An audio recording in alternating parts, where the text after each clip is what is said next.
আসসালামু আলাইকুম। স্ক্রিনে যে ভিডিওটা আপনি দেখতে পাচ্ছেন, এই ভিডিওতে একটি অদ্ভুত জিনিস দেখানো হচ্ছে।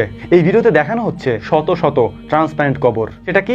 স্বাভাবিকভাবে যখন কোনো মানুষ মারা যায় তখন তাকে বিভিন্ন নিয়মে দাফন করা হয়, অর্থাৎ মাটির নিচে তাকে সমাহিত করা হয়। তবে আমাদের মুসলিম রীতি অনুযায়ী যখন কোনো ব্যক্তি মারা যায় তখন তাকে মাটির নিচে দাফন করার পর মাটির নিচে কি হয়, তার দেহটার সাথে কি ঘটে, এটা আমরা কেউই দেখতে পাই না, জানতে পারি না, কারণ এইটা পুরোটাই মাটি দিয়ে ঢেকে দেওয়া হয়। কিন্তু ভিডিওতে যেটা আমরা দেখতে পাচ্ছি সেটা হচ্ছে ট্রান্সপারেন্ট কবর। এই ট্রান্সপারেন্ট কবরে মানুষ মারা যাওয়ার পর মানুষকে রেখে দেওয়ার পর উপর দিয়ে কাচের একটি গ্লাস লাগিয়ে দেওয়া হয়। যেই গ্লাসের উপর দিয়ে দেখা যায় কবরের ভেতরের ওই মানুষটা, অর্থাৎ ওই মৃতদেহটা কি অবস্থায় আছে, তার সাথে কি কি হচ্ছে। মৃত্যুর পর দাফন করার প্রথম দিন থেকে নিয়ে যতদিন পর্যন্ত এই দেহটি কঙ্কালে রূপান্তরিত না হয় ততদিন পর্যন্ত এর অবস্থা উপর থেকে এই গ্লাসের মাধ্যমে দেখা যায়। এই ট্রান্সপারেন্ট কবরগুলি চীনের একটি শহরে রয়েছে, যেখানকার মানুষ মনে করে তাদের আত্মীয় স্বজন মারা যাওয়ার পর তাদেরকে এভাবে কবরস্থ করা হলে তারা তাদের খোঁজ খবর নিতে পারবে এবং এসে তাদেরকে দেখতে পারবে তাদের কি অবস্থা।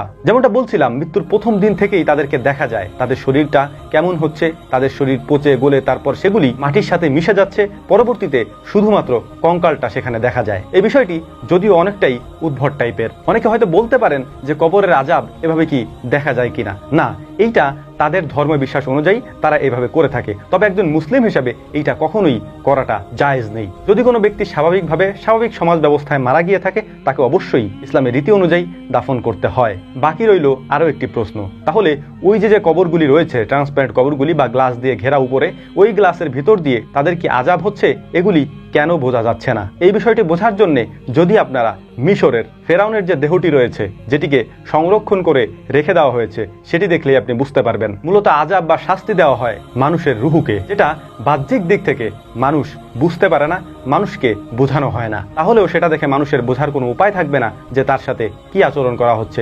তবে ওই দেহের সাথে, ওই রুহের সাথে আচরণ অবশ্যই করা হয়, সেইটা গাইবী ভাবে এবং সেটা রুহের সাথে। এখানে যে কবরগুলি দেখানো হচ্ছে, এই কবরগুলি চীনের যে শহরে রয়েছে, ওই শহরের মানুষ এটাই মনে করে যে তাদের আত্মীয় স্বজন মারা যাওয়ার পর তারা তাদের খোঁজ খবর রাখতে পারবে, তারা বারবার এসে তাদেরকে দেখতে পারবে তাদের দেহের কি অবস্থা, কেমন করে তাদের দেহ গলে পচে মাটির সাথে মিশে যাচ্ছে, পরবর্তীতে কঙ্কাল হচ্ছে। যদিও বিষয়টা বেশ আজবই বটে, তবে একজন মুসলিম হিসাবে আপনি গর্ববোধ করে এটা বলতে পারেন যে আপনার ধর্মে সবথেকে বেশি সুন্দরভাবে মৃত ব্যক্তিকে সমাহিত করা হয়, কবরস্থ করা হয় এবং তার জন্য দোয়া করা হয়। এটাই তার জন্য অনেক বড় একটা নিয়ামত আল্লাহ তাআলার পক্ষ থেকে। এই কবরগুলির ব্যাপারে আপনার কি মতামত? এই বিষয়ে যদি আরো কোনো তথ্য আপনি জেনে থাকেন তাহলে আমাদেরকেও সেই বিষয়গুলি জানাবেন।